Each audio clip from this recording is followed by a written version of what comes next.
శ్రీవారి లడ్డూ తయారీలో కల్తీ నెయ్యిపై మరొక బాంబు పిలిచారు ఏపీ సీఎం చంద్రబాబు. తిరుమల సహా రాష్ట్రంలోని పలు ప్రముఖ ఆలయాల్లో ప్రసాదాల తయారీలో గత వైసీపీ ప్రభుత్వం కల్తీ నెయ్యి వాడిందని చంద్రబాబు మళ్లీ ఆరోపించారు.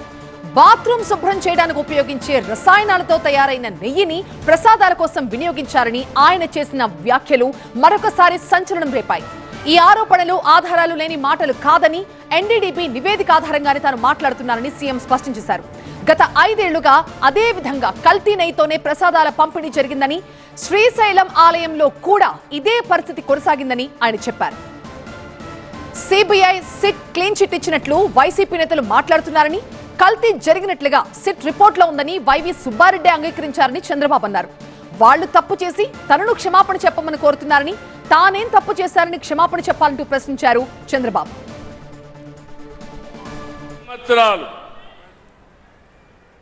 కల్తీ అయిన గీ బాధేస్తుంది. అలాంటి గీ తీసుకొచ్చారు, మామూలు కెమికల్స్ తో తయారు చేశారు. పేపర్లో వస్తే నాకే ఆశ్చర్యం వస్తా ఉంది. ఎలాంటి కెమికల్స్ అంటే మన బాత్రూముల్లో వేసి క్లీన్ చేసే కెమికల్ని గీలో వేసి దాన్ని మళ్ళీ లడ్డు చేసి మనం తినే పరిస్థితికి వచ్చామని వస్తున్నాయి. శ్రీశైలంలో కూడా కల్తీ జరిగిందని, కెమికల్స్ 2 ఉన్నాయి. కెమికల్స్ వాడినప్పుడు కొన్ని వెజిటబుల్ వాడతారు. వెజిటబుల్ ఫ్యాట్ వాడితే ఎక్కువ రేటు, అనిమల్ ఫ్యాట్ అయితే తక్కువ రేటు. అది కూడా కలిపారని ఎన్డీడీబీ రిపోర్ట్ ఇచ్చే పరిస్థితికి వచ్చింది.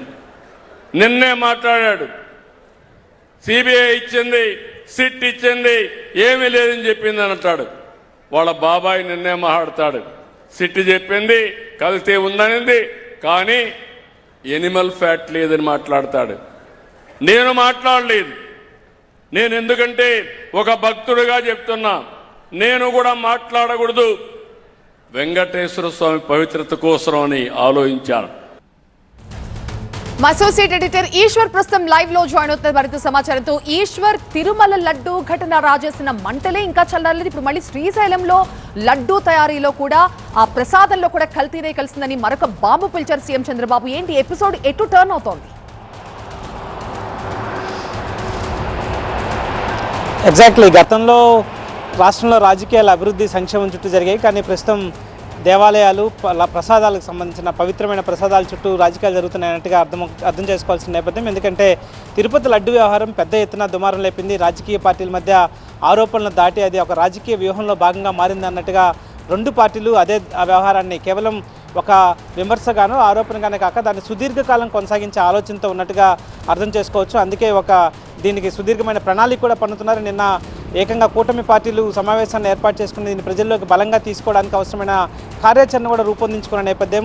దీనికి ప్రధానంగా మొదటగా ఎన్డీడీబీ ఇచ్చిన రిపోర్ట్లో జంతు కొవ్వు ఉంది అని చెప్పి, అందులో జంతు కొవ్వు కలిసి ఉండే అనుమానాలు ఉన్నాయని చెప్పి తిరుపతి లడ్డూలో కొంత ఎన్డీడీబీ రిపోర్ట్ మొదట వచ్చింది. దాన్ని బేస్ చేసుకుని ముఖ్యమంత్రి దానికి సంబంధించి వ్యాఖ్యలు చేస్తే, కానీ దాన్ని పూర్తిగా తర్వాత వచ్చిన సిబిఐ నివేదికలో, సిబిఐ రిపోర్ట్లో కావచ్చు, సిట్ నివేదికలో జంతు కొవ్వు కలవలేదని స్పష్టం చేసింది. అందుకే ముఖ్యమంత్రి స్వయంగా రాజకీయాల కోసం వెంకటేశ్వర స్వామిని వాడుకుంటున్నారని ప్రతిపక్ష నేత జగన్ కావచ్చు, లేకపోతే ప్రతిపక్ష పార్టీ నేతలు తీవ్ర విమర్శలు చేస్తుంటే, మరొక వైపు మీరు కేవలం పూర్తి స్థాయిలో నెయ్యిని కల్తీ చేయడం కావచ్చు, లేకపోతే యానిమల్ ఫ్యాట్ ఉందన్న అనుమానాలు ఉన్నాయని ఎన్డీడీబీ రిపోర్ట్ నేను చెప్తే దాన్ని బుకాయించే ప్రయత్నం చేస్తున్నారు. పెద్ద ఎత్తున మీరే దాన్ని జనాల్లోకి తీసుకెళ్లే ప్రయత్నం చేస్తున్నారు. ఇట్లాంటి వాటికి భయపడిపోనంటూ ముఖ్యమంత్రి పెద్ద ఎత్తున నిన్న మాట్లాడారు. సో మళ్ళీ ఈరోజు ఆయన శ్రీశైలాన్ని కూడా దాన్ని కలుపుతూ శ్రీశైలంలో కూడా కల్తీ నెయ్యి కలిపారు. కేవలం తిరుమల తిరుపతికి మాత్రమే ఇది పరిమితం కాలేదు.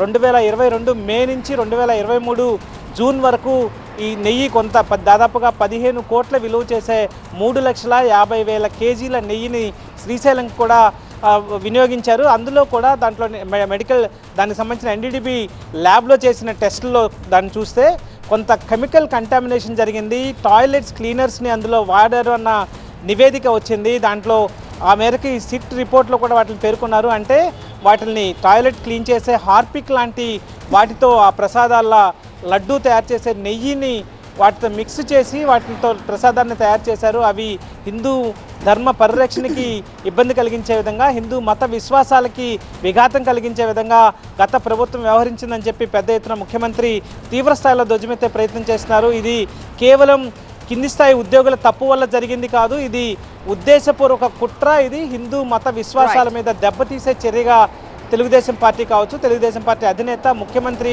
కావచ్చు, లేదా కూటమిని లీడ్ చేస్తున్న పార్టీ అధినేతగా ఆయన పెద్ద ఎత్తున ప్రచారం చేసే ప్రయత్నం చేస్తున్నారు. ఆ దిశగానే ఈ వ్యాఖ్యలు చేయడం జరిగింది. దీనికి సంబంధించి ప్రతిపక్షం కూడా కౌంటర్ గట్టిగానే ఇస్తున్న నేపథ్యంలో ఇది ఎంతకాలం ఇలా ముందుకు తీసుకెళ్తారు, ఇది భవిష్యత్తులో ఎలాంటి టర్న్ తీసుకుంటుందో చూడాల్సిన నేపథ్యం కనిపిస్తుంది. Right Eshwar, thank you.